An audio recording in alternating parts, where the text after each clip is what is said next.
طنز کرنے والا کبھی آپ کا خیر خواہ نہیں ہوگا. کبھی کسی پارٹی میں بیٹھے ہوئے، کبھی فیملی میں بیٹھے ہوئے اگر آپ کو یہ لگے کہ آپ کو کوئی تانا دے رہا ہے، وہ آپ کے لو ونس بھی ہو سکتے ہیں، وہ آپ کے دوست بھی ہو سکتے ہیں، وہ غیر بھی ہو سکتے ہیں، لیکن ایک چیز سوچ لیجئے گا، وہ انسان کبھی آپ کا خیر خواہ نہیں ہوگا، کیونکہ اس کے اندر کوئی نہ کوئی آگ تو لگی ہے نا، جو اس کی زبان پر ظاہر ہو رہی ہے. اس لیے ایسے لوگوں سے بہت محتاط رہنا چاہیے.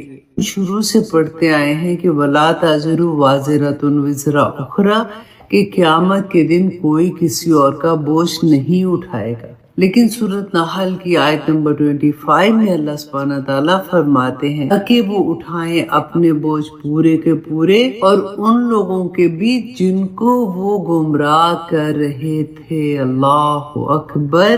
اب دیکھیں، ہم تو یہی سوچتے رہتے تھے نا کہ جس نے گناہ کیا اس کو اپنا بوجھ اٹھانا پڑے گا.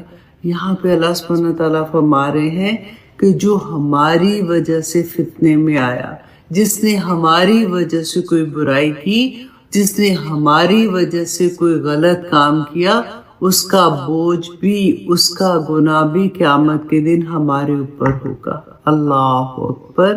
تو بہت سوچ کے کام کرنا چاہیے. ہم کتنے آرام سے کہہ دیتے ہیں نا کہ تم نے وہ ڈرامہ نہیں دیکھا، اچھا بڑا مزے کا، تم بھی دیکھنا. یا آج چلو بور ہو رہے ہیں، چلو آج مووی نائٹ پہ چلتے ہیں، سارے مل کے مزہ کریں گے. چلو گھر میں شادی ہے، ڈانس پریکٹس کرتے ہیں. یہ چھوٹی چھوٹی میں ایگزامپلز آپ کو دے رہی ہوں جو ہماری زندگیوں میں عام طور پہ ہوتی ہیں. لیکن آپ یہ دیکھیے کہ اللہ سبحانہ تعالیٰ نے سورۃ نحل کی آیت نمبر 25 میں فرمایا تاکہ وہ اٹھائیں اپنے بوجھ پورے کے پورے اور ان لوگوں کے بھی جن کو ہم نے گمراہ کیا ہوگا، جن کو ہم نے فتنے میں ڈالا ہوگا، جنہوں نے ہماری گناہوں میں پیروی کی ہوگی. تو بہت سوچ سمجھ کے بات کیا کریں. اللہ سبحانہ تعالیٰ ہمیں دین کی صحیح سمجھ عطا کرے. ہاں جی، اوکے. آپ کا کوشچن اڈاپشن کے بارے میں، فار ایگزامپل کسی کا بچہ نہیں ہے اور وہ اس کو اڈاپٹ کرنا چاہتا ہے. اگر وہ بیٹا ہے تو ماں کے لیے غیر محرم ہے، اور اگر وہ بیٹی ہے تو باپ کے لیے غیر محرم ہے. رائٹ، یہ کوشچن ہے نا. یوزلی لوگ اڈاپٹ تب کرتے ہیں جب ان کی اپنی اولاد نہیں ہوتی ہے. تو ان میں سے ایک ریزن میں آپ کو بتا دیتی، اسلام میں یہ ہے کہ اگر آپ اڈاپٹ کرتے ہیں تو پھر یہ محرم کا جو پرابلم ہوتا ہے یہ ہوگا. اگر فار ایگزامپل آپ نے بیٹے کو اڈاپٹ کیا ہے تو پھر آپ یہ کریں گی کہ وہ بچہ آپ کے لیے غیر محرم ہوگا، خاوند کے لیے تو وہ لڑکا ہے، نہیں کوئی پرابلم نہیں ہے. تو آپ کی بہن یا آپ کی بھابھی، ان میں سے کوئی بھی اس وقت پریگننٹ تھا اور ان کا بچہ ہے، تو وہ اپنے بچوں کو جو دودھ پلا رہے ہیں نا، اگر وہ ان کو دودھ پلا لیتے ہیں تو وہ ان کی رضاعی ماں بن جاتی ہے اور وہ بچہ آپ کے لیے محرم ہو جاتا ہے. اور اگر آپ نے بیٹی اڈاپٹ کی ہے تو ہسبینڈ کے بھائی یا ان کی بہن میں سے اگر اسی وقت کوئی پریگننٹ تھی اور ان کا بیبی پیدا ہوا ہے، وہ اپنے بچے کو جو دودھ پلا رہی ہیں تو وہ اس بچے کو بھی دودھ پلا دے گا، یا ان کا دودھ جو ہے اس بچے کو پلا دیا جائے گا، تو وہ بچہ جو بیٹی ہے وہ آپ کے ہسبینڈ کے لیے محرم ہو جائے گی. یہ ایک آسان طریقہ ہے جو ہمیں نظر آتا ہے کہ اس طرح سے بھی آسانی ہو جاتی ہے، اور یہ ون آف دا ریزن ہے کہ جس سے ہم اس طرح سے کر سکتے ہیں یا کر سکتے ہیں. اللہ سبحانہ تعالیٰ جی سب کے لیے آسانیاں کرے. آمین ثم آمین. چلیے میں آج آپ لوگوں کو ایک بہت پیاری حدیث سناتی ہوں کہ اللہ سبحانہ تعالیٰ، اس کے فرشتے اور زمین و آسمان میں جتنی بھی مخلوق ہے نا، وہ سب اس بندے کے لیے دعائیں مغفرت کرتے ہیں، دعائیں کرتے ہیں. کس نے یہ ہمیں بتایا ہے؟ رسول اللہ صلی اللہ علیہ وسلم نے. جامع ترمذی کی حدیث ہے 2685 کہ رسول اللہ صلی اللہ علیہ وسلم نے فرمایا کہ جو شخص اللہ کے دین کا پیغام دوسروں تک پہنچاتا ہے اور بھلائی کی تعلیم دیتا ہے. حضرت ابو امامہ رضی اللہ عنہ روایت کرتے ہیں کہ رسول اللہ صلی اللہ علیہ وسلم نے فرمایا کہ یہاں تک کہ چونٹی اپنے بلوں میں اور مچھلیاں سمندر کی گہرائیوں میں اس کے لیے دعا کرتی. اب دیکھیے، ہم چھوٹے چھوٹے سے عمل بھی کرنا شروع کر دینا، اللہ سبحانہ تعالیٰ قیامت کے دن ہماری ان چھوٹی چھوٹی نیکیوں کو احد کے پہاڑ جتنا بلند کر دیں گے انشاءاللہ. زمین کو اس کے بعد اللہ نے بچھونا بنا دیا تاکہ تو اس کے اندر آرام سے رہے، تو گھر بناتا ہے، تو کھاتا ہے۔ پھر دیکھیں وَأَخْرَجَ مِنْهَا مَاءَهَا وَمَرْعَاهَا، اور نکالا اس سے اللہ سبحانہ تعالیٰ نے پانی اور چارہ نکالا۔ ابھی میں نے بتایا تھا نا یہ کہ اللہ سبحانہ تعالیٰ نے اس کے اندر سے کھانا پینا، تیرے کھانے کا انتظام انسان کر دیا، اور تیرے اس کے ساتھ جو تیری خدمت کرنی ہے جس جانور نے، اس کا بھی بندوبست کھانے کا کر دیا۔ والجبال ارساها، اور اس کے بعد پہاڑوں کو زمین کے اندر گاڑ دیا تاکہ وہ زمین نہ ہلے۔ اللہ اکبر۔ اچھا، میں نے بھی آپ کو یہ بتایا تھا نا کہ اللہ سبحانہ تعالیٰ فرشتوں نے کہا کہ زمین کا جب پہاڑ گاڑے تھے کہ اس سے بھی بڑی کوئی چیز ہے، تو وہ میں ایک آپ کو پورا وہ بتا دیتی ہوں تاکہ آپ لوگ اس کو نا اسی پوائنٹ سے یاد کر لیں کہ پہلا کیا تھا، زمین میں پہاڑ تھے، اس سے بڑی کوئی چیز تھی تو اللہ سبحانہ تعالیٰ نے کہا آگ ہے، اس سے بھی بڑی چیز اللہ نے کہا پانی ہے، اس سے بھی بڑی چیز انہوں نے کہا ہوا ہے، کیونکہ ہوا جو ہوتی ہے وہ پانی کو جو لے کے چلتی ہے جب بادل برستے ہیں، تو اس سے بھی بھاری کوئی چیز ہے، تو کہا ہاں اس سے بھی بھاری ابن آدم۔ یہ مجھے بڑی پیاری لگی، اس لیے میں دوبارہ سنا رہی ہوں کہ جب بھی ہم کبھی صدقہ دیتے ہیں نا تو خیال رکھا کریں کہ کسی کو بھی نہ بتائیں، ایک ہاتھ سے کہتے ہیں دوسرے ہاتھ کو نہ پتہ چلے، تو اتنا بھاری اتنا بڑا اس کا اجر ہے جو اللہ سبحانہ تعالیٰ نے بتایا کہ میرے ابن آدم جو ہے وہ جب ایسا کرتا ہے تو میں اس کو اتنا بڑا اجر دیتا ہوں۔ اچھا جی، اب اللہ سبحانہ تعالیٰ فرماتے ہیں والجبال ارساها، تو اس نے پہاڑوں کو اس نے گاڑ دیا، اس میں متاعا لکم ولانعامکم، اس میں فائدے ہیں۔ اچھا جی، ایک اور بڑی پیاری متاع کا لفظ تھا نا، تو رسول اللہ صلی اللہ علیہ وسلم نے فرمایا کہ دنیا میں کسی بھی آدمی کے لیے اس کی بہترین متاع اس کی نیک بیوی ہے۔ تو میں نے کہا یہ موقع اچھا ہے، بتا دو جن کی نیک بیوی ہے نا، الحمدللہ خوش ہو جاؤ کہ اللہ سبحانہ تعالیٰ نے فرمایا کہ دنیا میں سب سے بڑی نعمت جو ہے نا، سب سے بڑی متاع جو ہے کسی بھی آدمی کے لیے اس کی نیک بیوی ہے۔ اور یہاں پہ اللہ سبحانہ تعالیٰ نے فرمایا متاعا لکم ولانعامکم، کہ ان ساری چیزوں میں فائدے ہیں تمہارے لیے اور تمہارے مویشیوں کے لیے۔ فَإِذَا جَاءَتِ الطَّامَّةُ الْكُبْرَى، انسان دنیا تو تجھے اللہ نے بھر بھر دے دی ہے نا، لیکن یاد کر وہ وقت جب آ جائے گی، طامہ کہتے ہیں کہ ایک ایسی آفت جو بہت بڑی آفت کو، اور اس کے ساتھ کبرا کا بھی لفظ کہ اتنی بڑی آفت جس دن آئے گی نا، یوم یتذکر الانسان ما سعی، تو اس دن یاد کرے گا انسان ما سعی، جو اس نے کوشش کی ہوگی۔ آج تو یاد کرانا پڑتا ہے نا، ادھر چلے جاؤ، یہ درس سن لو، وہاں پہ چلے جاؤ، ورڈ ٹو ورڈ ٹرانسلیشن کر دو، تفسیر سنو، کوئی لیکچر سنو تاکہ یاد آ جائے۔ کوئی اس دن یاد نہیں کرائے گا۔ وہ دن جب آئے گا نا تو اللہ سبحانہ تعالیٰ فرماتے ہیں ہر انسان یاد کرے گا کہ اس نے کیا کوشش، دنیا میں اس نے کیا عمل کیا ہوگا۔ وَبُرِّزَتِ الْجَحِيمُ لِمَنْ يَرَى، اللہ اکبر۔ تو قیامت کے دن ہر انسان کے آگے دوزخ کو لے آیا جائے گا۔ یہ وہ وقت ہوگا جس میں ہر ایون نبی بھی نفسی نفسی نفسی کریں گے۔ اللہ اکبر۔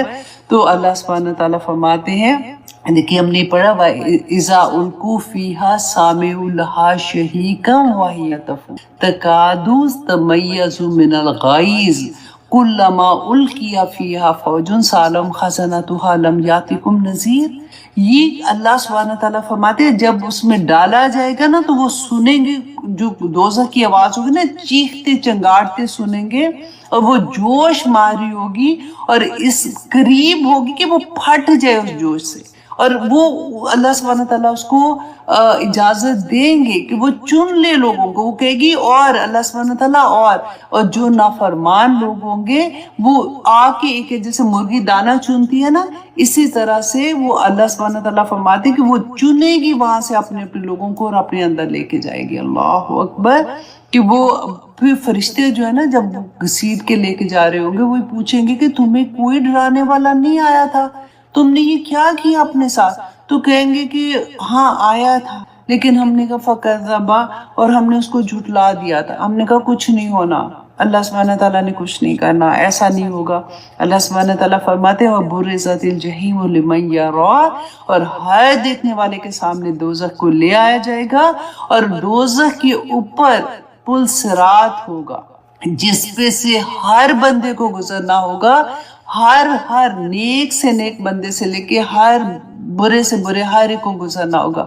لیکن دیکھیں جو مومن ہوگا نا، وہ کہتے ہیں کہ بعض لوگ ایسے گزریں گے جیسے تیز آندھی کی طرح گزر جاتے ہیں، بعض ایسے گزریں گے جیسے تیز رفتار گھوڑا گزرتا ہے، بعض ایسے گزریں گے جیسے، اور ہر انسان کے گزرنے کا جو روشنی ہوگی نا، نور، اس کے اعمال کی وجہ سے ہوگی۔ جیسے عمل دنیا میں کر رہا ہوگا وہی نور اس کو وہاں اللہ سبحانہ تعالیٰ عطا کریں گے، اور اسی سے پل صراط سے گزرے گا، اور پل صراط دوزخ کے اوپر ہوگی۔ یہ کوئی کہانیاں نہیں ہے، یہ ایسے نہیں ہے کہ ایسے بس کہانیاں بنی ہوئی ہیں، اللہ سبحانہ تعالیٰ نے بیان کر دیا ہے نا۔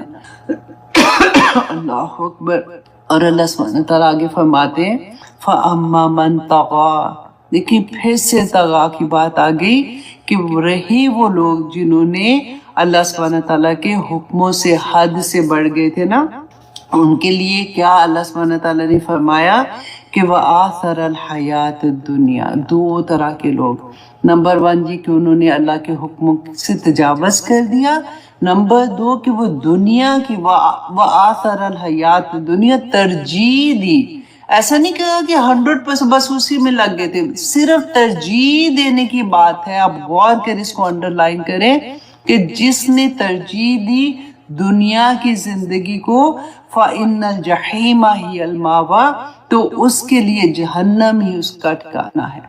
اب دیکھیے دنیا کی زندگی جو ہے نا، رسول اللہ صلی اللہ علیہ وسلم نے فرمایا تھا، ہم کیا کہتے ہیں کہ اچھا اب دنیا میں بھیجا ہے تو دنیا میں تو رہنا ہے نا، اب پھر ہمارے پاس بہانے، آپ دیکھیں اتنے خوبصورت بہانے ہوتے ہیں کہ بندہ خود سے اپنے آپ سے شرما جائے۔ رسول اللہ صلی اللہ علیہ وسلم نے فرمایا، ایک دفعہ جا رہے تھے، صحابہ ساتھ تھے، ایک بکری تھی جس کا کان بھی کٹا ہوا تھا، مردہ حالت میں پڑی ہوئی تھی، بکری کا بچہ تھا۔ تو رسول اللہ نے پوچھا صحابہ سے کہ کیا تم یہ خریدو گے 2 دینار میں، یا جو درہم دینار جو بھی تھے؟ تو صحابہ نے کہا کہ یا رسول اللہ یہ تو مری پڑی ہوئی ہے، اور پھر دوسری بات یہ ہے کہ اس کا تو کان بھی کٹا ہوا ہے، اس کو کون لے گا؟ یہ زندہ بھی ہوتی تو نہ لیتے 2 درہم میں۔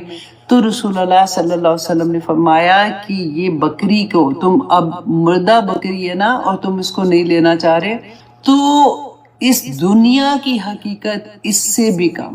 اگر اللہ سبحانہ تعالیٰ کے پاس دنیا کی حقیقت مچھر کے پر کے برابر بھی ہوتی تو اللہ سبحانہ تعالیٰ کسی کافر کو، کسی نافرمان کو، کسی منافق و فاسق کو پانی کا گھونٹ بھی عطا نہ کرتا۔ اتنی اللہ سبحانہ تعالیٰ نے فرمایا نا کہ اتنی بے وقت دنیا کی زندگی، اور جس کے لیے اللہ سبحانہ تعالیٰ کی حکموں کے انکار کر دیتے ہیں، جس کے خاطر اپنی کیونکہ میرا دل یہ چاہ رہا ہے، مجھے میں نے آپ کو لاسٹ ٹائم ایک ایگزامپل دی تھی نا کہ وہ مطلب ایسا نہیں تھا کہ کوئی برے ہے یا کچھ ہے، لیکن پتہ ہے کہ نقلی لیشز لگانا گناہ ہے، لیکن کیونکہ میں پیاری لگ رہی ہوں تو کوئی بات نہیں، اب اتنی سی بات سے اللہ تھوڑی کچھ کہے گا۔ پتہ ہے نیل پالش لگا کے وضو نہیں ہوتا، پھر بھی کوئی بات نہیں، خیر ہے۔ ہمیں پتہ ہے کہ ہمارے ٹخنے اوپر ننگی ہوتی ہے تو ہماری نماز نہیں ہوتی، پھر بھی کوئی خیر ہے۔ اب پارٹی میں آئے ہوئے تھے تو اب کیپری پہنی ہوئی ہے تو خیر ہے، اب تھوڑا سا تو نظر آ رہا ہے، اتنی کیا بگ ڈیل ہے۔ اللہ اکبر، کہاں یہ تو میں چھوٹی چھوٹی اپنی ایگزامپلس دے رہی ہوں نا، آپ ہر چیز میں دیکھیں کہاں پھنستے ہیں۔ اب دیکھیے اللہ سبحانہ تعالیٰ نے رزق اپنے ہاتھ میں رکھا ہے نا، کہ اللہ سبحانہ تعالیٰ نے جو کہتے ہیں نا کہ ماں کے پیٹ میں جو رزق اللہ سبحانہ تعالیٰ نے لکھ دیا وہ دیں گے، حلال طریقے سے کمانا ہے یا حرام طریقے سے کمانا ہے، لیکن وہی رزق جو اللہ نے دیا ہے، اللہ سبحانہ تعالیٰ نے اس کی تقسیم بھی مرنے کے بعد جو پیسہ ہم کما کے رکھے ہوتے ہیں اس کی تقسیم بھی اپنے ہاتھ میں رکھی ہے کہ کیسے کس رشتے کو کیسے جانا ہے۔ آپ دیکھیں بڑے بڑے نیک لوگ، بڑے بڑے تہجد گزار بھی یہاں پہ آ کے ہمت ہار جاتے ہیں، ایسی لالچیں پکڑ لیتے ہیں کہ وہ تو پھر لگتا ہے کہ جی آخر ٹائم میں تو ماں میرے پاس تھی یا باپ میرے پاس تھا، خدمت میں نے کی اور پیسہ جو ہے وہ میں دوسروں کو دے دوں۔ اسپیشلی بیٹیاں بہنوں کو جب حصہ دینے کی بات آتی ہے، تو جی میں تو اب اس گھر میں رہتا ہوں، میں بچوں کو لے کے کہاں جاؤں، اب جب مریں گے تو دیکھا جائے گا۔ اب کون مرتا ہے، کون بچے، پھر اس کے بعد بچے، پھر اس کے بچے کو نہیں دیتے۔ اللہ سبحانہ تعالیٰ نے قرآن میں وراثت کا قانون بینہ بیان کر دیا ہوا ہے، پھر بھی نہیں دیتے، رائٹ؟ کیوں نہیں دیتے؟ کیونکہ دنیا ہمیں پاگل کیا ہوا ہے نا، جس چیز نے اللہ سبحانہ تعالیٰ نے کھول کھول کر بیان کر دیا کہ تم اپنی اس دنیا کی خاطر یہ سارا کچھ کر رہے ہو نا، تو دنیا کی تو کوئی حقیقت نہیں ہے۔ کچھ سال قیامت کے دن آگے ہم پڑھیں گے کہ جب ہم قبروں سے نکلیں گے تو پوچھا جائے گا کہ کتنے سال رہ گئے۔ حضرت نوح علیہ السلام 950 سال ان کی زندگی تھی۔ پوچھا فرشتے نے جب جان قبض کرنے آئے کہ نوح کتنے سال دنیا میں رہے، انہوں نے کہا کہ اتنے ہی جیسے ایک دروازے سے داخل ہوا تھا دوسرے سے نکل گیا۔ پوچھے کبھی کسی بزرگ سے۔ مجھے یاد ہے کہ میں ابو سے پوچھتی تھی تو وہ مجھے کہتے تھے کہ بیٹا پوری زندگی ایسے لگتا ہے جیسے ایک ریل کی طرح۔ میرے سسر کی بات کر رہی ہوں کیونکہ میں انہی کے ساتھ ابو، میں نے اپنے فادر کو نہیں دیکھا ہوا، میں بہت چھوٹی تھی جب ان کی ڈیتھ ہو گئی تھی، تو ابو جو میرے ساتھ تھے وہ کہتے تھے کہ جیسے کاؤنٹ کرتے ہیں نا تو ایسے لگتا ہے کہ ایک ریل کی طرح ایک چلتی ہے لائف ہماری، اور کچھ ہی منٹوں میں وہ پوری زندگی کی کہانی ختم ہو جاتی ہے۔ اللہ اکبر۔ کیونکہ پتہ ہے کیا، بزرگ جب ساتھ ہوتے ہیں نا تو بڑی چیزیں سیکھنے کو ملتی ہیں، اور اللہ کرے کہ ہمارے بزرگ پھر وہ بتائیں بھی ہمیں وہ سمجھ آتی ہے۔ جیسے ہمیشہ آپ یہ دیکھیں کہ ایک سٹیج آتی ہے نا جب ہمیں دنیا، جو ہم پڑھے دنیا دنیا دنیا، پھر سیکنڈ سٹیج کیا آتی ہے کہ جب ہم تھوڑے بڑے ہو جاتے ہیں، پھر بھی یہ رشتے ہمارے ساتھ چل رہے ہوتے ہیں، دنیا داری بھی چل رہی ہوتی ہے، تھوڑا سا ہمتیں ٹوٹنا شروع ہو جاتی ہیں، پھر ریٹائرمنٹ کی لائف ہو جاتی ہے، پھر ہم بیک سیٹ لیتے ہیں۔ اس کے بعد یہی دنیا، ٹھیک ہے، ایک وہ وقت آتا ہے جب کوئی چیز اچھی نہیں لگتی ہے۔ اب بلیو کرے ہمارے لو ونز، ہمیں سب سے زیادہ پیارے نانیاں دادیوں کو کون لگتے ہیں؟ پوتے پوتیاں لگتے ہیں، چھوٹے چھوٹے آتے ہیں اتنے پیارے لگتے ہیں۔ لیکن زندگی میں اللہ سبحانہ تعالیٰ ہمیں دکھا دیتے ہیں ایک وہ وقت آتا ہے بندے پہ، اگر وہ زندگی ملتی ہے نا آخری والی، تو کوئی چیز اچھی نہیں لگتی۔ بندہ کہتا ہے اس کو لے جاؤ۔ مجھے یاد ہے ابو نا بہت شوق سے ٹی وی خبریں دیکھا کرتے تھے، تو آخر میں مجھے ہوتا تھا سارا دن لیٹے ہیں تو میں کہتی تھی ابو میں نیوز لگا دوں، تو نہیں بیٹا ٹی وی نہیں لگا، نہیں مجھے نہیں سننا۔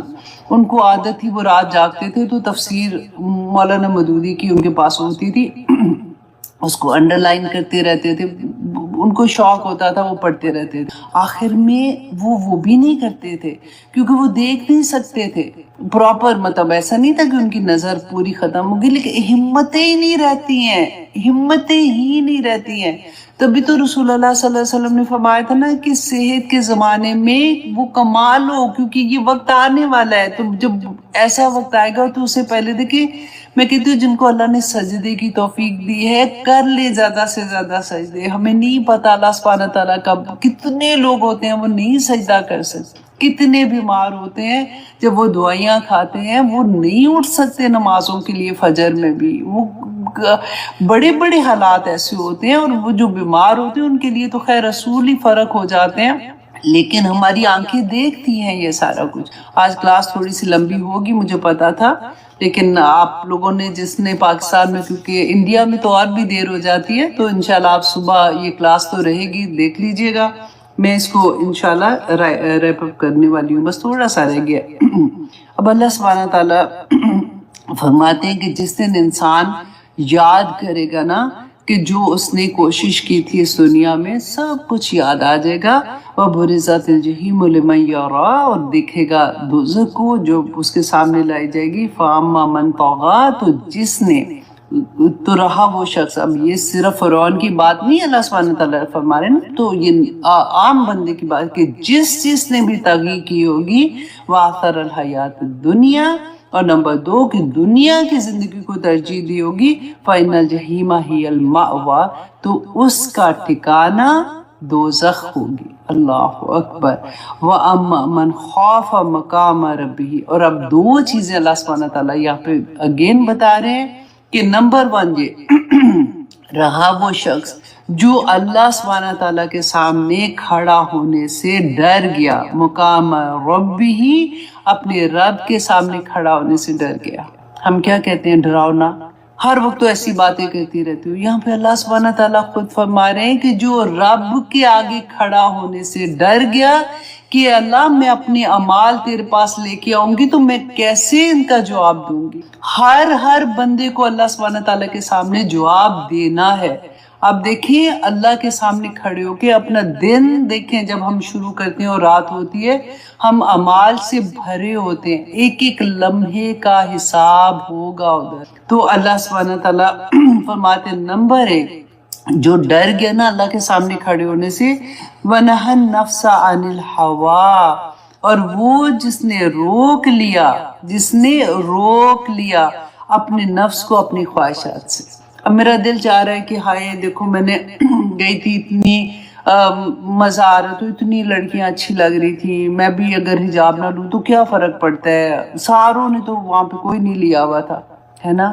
تو پھر اگر میں رکوں کہ نہیں، اللہ سبحانہ تعالیٰ کا خوف مجھے آ جائے کہ میں اللہ کے سامنے کھڑے ہو کے کیا جواب دوں گی، میرے اللہ نے اس کا حکم دیا ہوا ہے۔ اگر مجھے یہ لگے کہ لو کوئی بات نہیں، اب اتنی سی تو بات ہے، اگر تھوڑا سا بزنس کر رہی ہوں تو اس کے اندر اگر تھوڑا سا سود کے پیسے بھی لگ رہے ہیں تو خیر ہے نا، میں مطلب اب کام نہیں کرنا کیا میں نے دنیا میں، تو پھر اپنے آپ کو روک لوں کہ نہیں، میں نے نہیں یہ کرنا۔ بینک میں پیسے جمع کرائے، میں اس کے اوپر سود ملتا ہے تو میں کہوں کہ نہیں جی مجھے تو نہیں لینا سود، سوال ہی پیدا نہیں ہوتا، اللہ سبحانہ تعالیٰ نے منع کیا ہے۔ چھوٹی چھوٹی چیزیں ہماری زندگیوں میں جو فیصلے ہوتے ہیں، اب دیکھیں میں کہتی ہوں کہ کہاں ہم پھنستے ہیں کہ اللہ سبحانہ تعالیٰ نے تو اتنا کلیئر، وَنَهَى النَّفْسَ عَنِ الْهَوَىٰ، روک لیا اپنے نفس کو خواہشات نفس کے ساتھ۔ اللہ سبحانہ تعالیٰ نے قرآن پاک میں فرمایا کہ اے نبی، ان لوگوں کی، یہ لوگ جو اپنے نفس کو انہوں نے اپنا خدا بنا لیا ہے، کیا تو نے دیکھا ہے ایسے شخص کو؟